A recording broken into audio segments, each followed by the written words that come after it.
Salutations and welcome to a quick breakdown. I'm your host Logan, and last night I saw Francis Ford Coppola's most recent and probably last ever movie, Megalopolis. By my tone, I hope I am portraying the fact that I am not especially happy about this fact.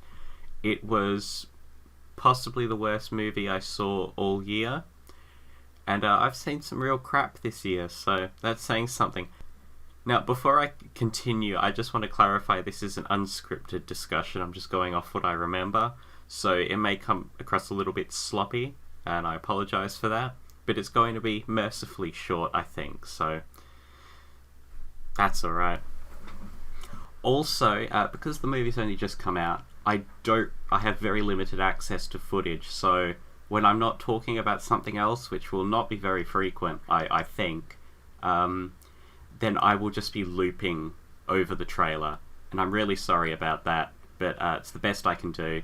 Otherwise, you just have a black screen. That would save me some work, but I feel bad for you. So here's the trailer for Megalopolis a million times.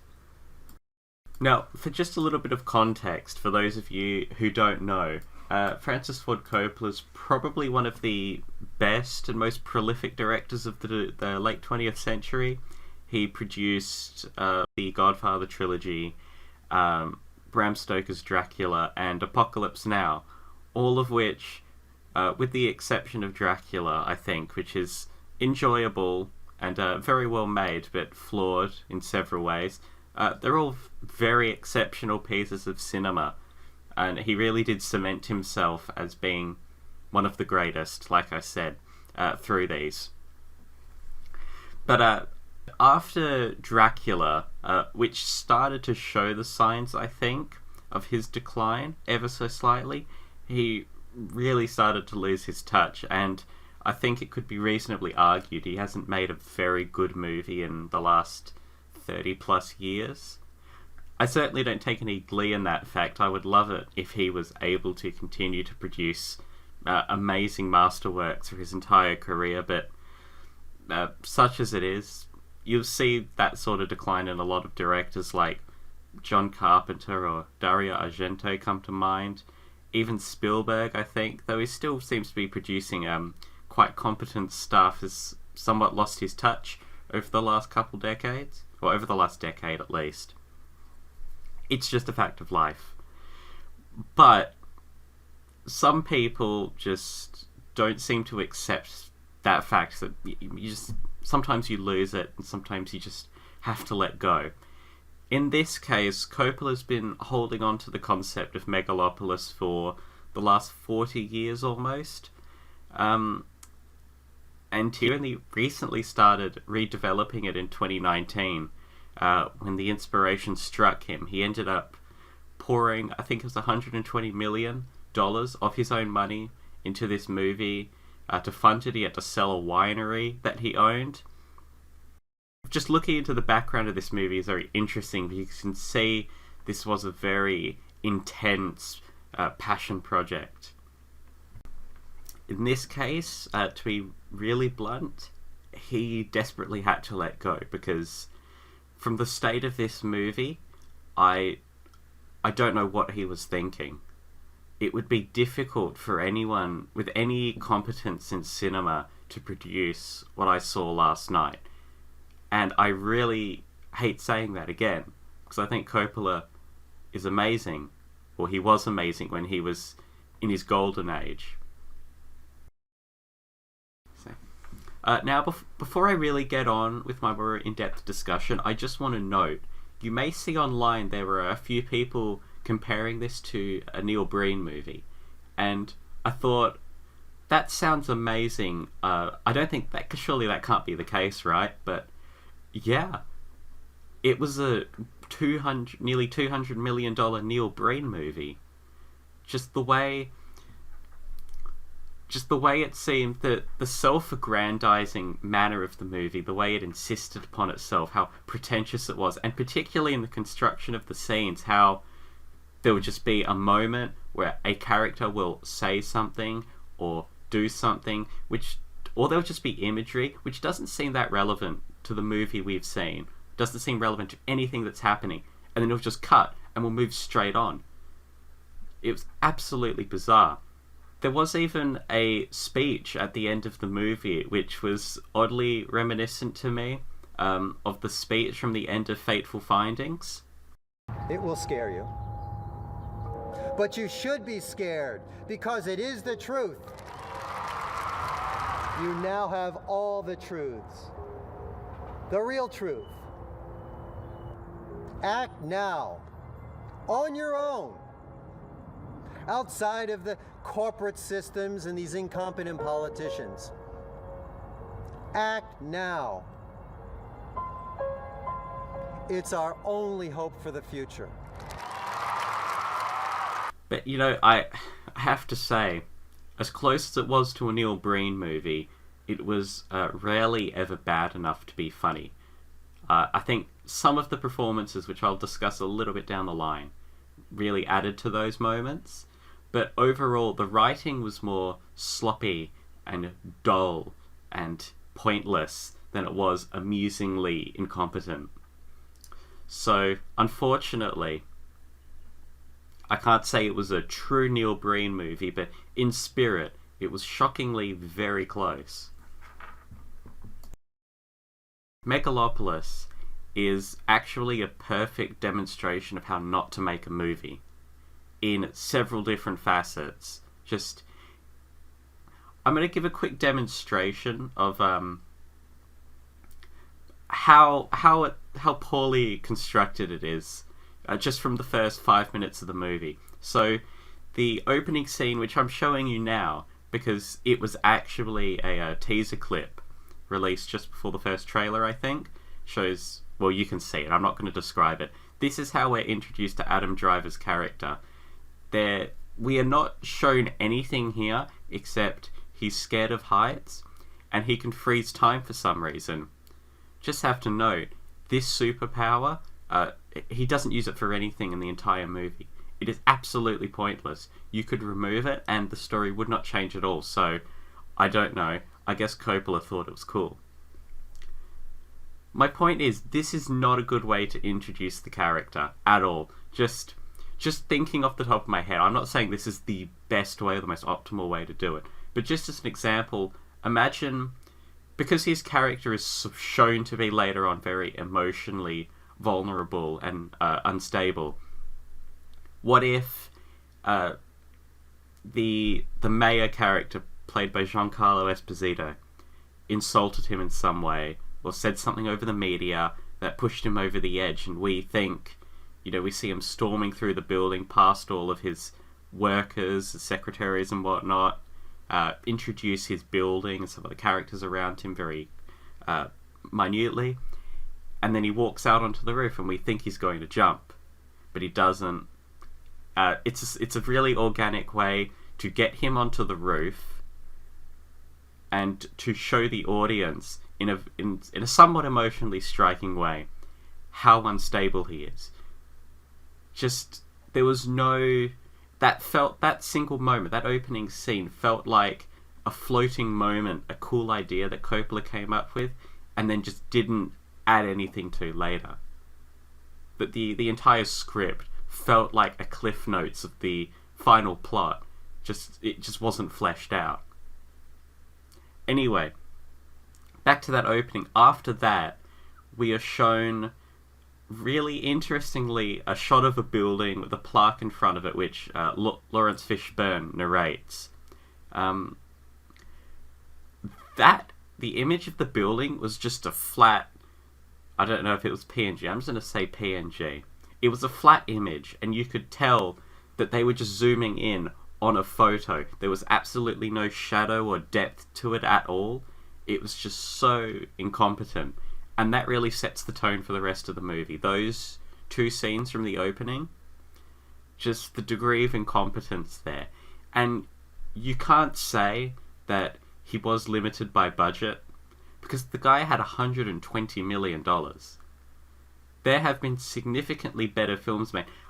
Something like Synecdoche, New York, where the whole general premise is building a replica of New York City inside a warehouse. That was pulled off on a budget of $20 million. So much more competently. And there was a fair mix of practical and digital work there, which was very seamless. That movie looks awesome, and it was made, over 10 years ago now? Nearly 20? So that's no excuse. It's just, I don't know what he was thinking. Okay. Now, I would give you a little summary of the story here, but there's actually barely any story. If you go onto Wikipedia or IMDb, the plot summary is generally Adam Driver's character has to battle Giancarlo Esposito's character in order to get his utopian city built. How will he do it? That maybe occurs in the first 20 minutes of the movie, and then it's just dropped. The entire plot is just the most extreme example of wheel spinning I've ever seen. We start the movie with Adam Driver moping that he doesn't have a city. 2 hours pass, and then through some convoluted means, he has a city now. Okay. There's also a subplot, or maybe a main plot, I don't know, with Shia LaBeouf's character. He becomes what I think was meant to be a caricature of Trump, but it doesn't come across at all, so I don't know what was going on there. He runs for public office, and he starts running against Adam Driver's character, but then by the end of the movie, his lynch mob just turns on him for no reason. I guess because Adam Driver gives a really inspirational speech or something. And then that's the end of his character journey. I don't know what any of it meant or what relevance it had to Adam Driver, because again, he doesn't really have to fight anything to get his city built. And if he does, it's all very superficial. He doesn't actually have to put a lot of effort into it. Like at one point, he gets accused of lovemaking with the Vestal Virgin of the city. Turns out that was a hoax, and that's just resolved in a couple scenes. No conflict there. Then he gets shot in the face, and then they just use some magical new element he created to heal it, so there's no conflict there. There's meant to be some really tight interpersonal conflict between Adam Driver's wife and Giancarlo Esposito's character, because Esposito doesn't like Adam Driver very much, but his daughter loves him, and they're having a baby, and he's not very happy with that. That just resolves by the end of the movie. It just does. I guess he too was inspired by Adam Driver's speech. I don't know.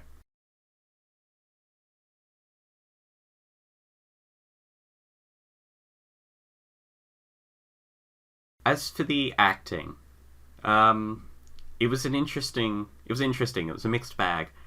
People were either trying way too hard, and it just came across hilariously, or they were not trying at all, or they were just not very good at what they were doing. I'm glad to say a majority of people seemed relatively competent at what they were doing. Adam Driver was giving it his all, and I have to admire him for that. He was really working his hardest with the material he was given, and he actually did a surprisingly good job of getting it across. Aubrey Plaza and Shia LaBeouf, I'd say, were particularly the most egregious when it came to overacting. Shia especially was consistently very funny. I wish the movie was about him, because at least I would have been somewhat entertained. Like I said, he was trying way too hard, and it was amazing. Other than that, I can't say anyone's performance has really stood out. I think Giancarlo Esposito is just good in everything he does. He's awesome. He gave the most believable performance in the entire movie, which was very interesting to see. Even though I said Adam Driver was very good, he was very theatrical and very over the top. But it really does seem like if there was explicit direction given, it was very incompetently given, because there was no consistency between the performances, I don't think. It was just everyone was trying their own thing, whatever they thought was right. There was no tonal... You could say that for everything, but there was no tonal consistency at all in the performances. And just some side mentions. The score was very boring, very dull, just very simplistic orchestration, with occasional metronomic sounds to represent time because of Adam Driver's time freezing ability, which again is not relevant. Time is meant to be a central theme, but I don't know what it was supposed to be accomplishing or what it was meant to mean in the entire movie. The visual effects were, well, I mean, you could tell he was running out of money. I think I remember reading at some point that during production he fired his entire creative team on that part because he wanted to start doing the LED background, the LED screens, or the technique used for The Mandalorian, and he realized he didn't have enough money to do it, so he had just fired his entire VFX team for nothing. And yeah, you could really tell. Most of the movie is set in front of green screen when we're not indoors, and in certain places, yeah, definitely, I can understand low budget. You can't build that stuff, but in most places, it would have been possible, I think, to film outside. Sure, he would have needed the permits and needed to pay for all that, but I feel like if he had cut back on his indulgences, he would have had enough money to accomplish what he wanted to. Just, the green screen work was so overbearing, especially at the end of the movie. The last shot was so incredibly shoddy. It was incredible. And just to think that he came from Dracula, which was almost, I think it was entirely in camera, very old-fashioned effects. Just going from a real love of the cinematic arts to whatever that was. Now, I'm not blaming the VFX artists here. I feel like they were probably pressed for time and almost certainly not paid enough for their work. I have no doubt they were just doing the best they could with what they had. I think it comes down to Coppola not organising his scenes properly, not really knowing what he wanted, and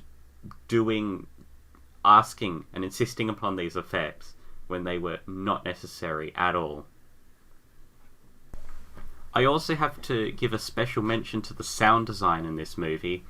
Again, we could say Coppola was limited by his budget, and he probably was. He probably spent way too much of it on those needless visual effects. But I noticed sounds, very obvious sounds that were being repeated across the movie, and stock sound effects. There is a particularly amazing scene, probably the best scene in the movie, where Shia LaBeouf and Aubrey Plaza are having a very interesting lovemaking scene. That's probably one of the most interesting things I've seen in my entire life. It was amazing. And then an alarm starts going off. It's a very well known, very highly used effect. And just stuff like that really took me out. Again, I know he did burn through his budget quite quickly, but I have no doubt he could have found some more lesser used effects or even created some of his own, because just it was so ridiculously obvious where they had come from. Now, before I pack this up for today, I just have to discuss the fable element of the story and what morals Coppola was trying to portray in the movie. I do not know. There was, as I mentioned, there was a lot of discussion about time and how important time is and how limited it is, but how true artists can control time. There was discussions about looking to the future rather than the present. I think he was trying to discuss some elements of the current socio-political climate in the US. I mean, of course, it was set in a version of New York with some infusions of the Roman Empire. I don't know why, but that's just how it is. And I can't say there was anything... The things he was discussing were very overtly relevant to the present day, but he wasn't very clear about how or why he wanted to tell this story, or what he was trying to tell us. It's like he was just throwing a bunch of different ideas out there, just random thoughts he had, like, man, isn't capitalism bad? And then just did nothing with it. The whole movie is Adam Driver saying, this is what Francis Ford Coppola thinks about society. And then some characters will either say, wow, you are a genius, Adam Driver, or no, I disagree with you, Adam Driver. And like every conflict in the movie, it goes nowhere, it does nothing, it accomplishes nothing. There is no fable element here, despite what he wants you to believe, because there are really no morals in this movie. It doesn't give me different sides. I mean, it does, but it doesn't provide them any depth. It doesn't give me anything to chew on or think about. It just presents, here is Adam Driver, here is vaguely what he thinks, and here are all the people who disagree with him. It just sets up its own toy box, and then doesn't play with any of the toys. I just have to stare at them for 2 hours and hope they do something. They may twitch a little bit, but that's about it. Okay, that's all I can think of for now. I'm certain this wasn't an exhaustive list, and in future I may actually go over the movie, because like I said, it was fascinating just watching it scene by scene and picking out how wrong it was. Just how incompetently made it was. Just how many things Coppola, very obvious things, Coppola got desperately wrong during the production of the movie. But for now I'm going to leave it there. I would not recommend watching this movie unless you are interested in Coppola, or it sounds, or you're like me, you just like dissecting really bad things like that. Do not watch it, even though I've compared it to Neil Breen, do not watch it purely to laugh at it, because it's not very entertaining. It is more so dull than anything. Numerically, I would probably rate this movie around 10 to 15%. I'm not really decided. It's incredibly low. I got basically nothing out of it. Yeah, okay. Don't forget to like and subscribe.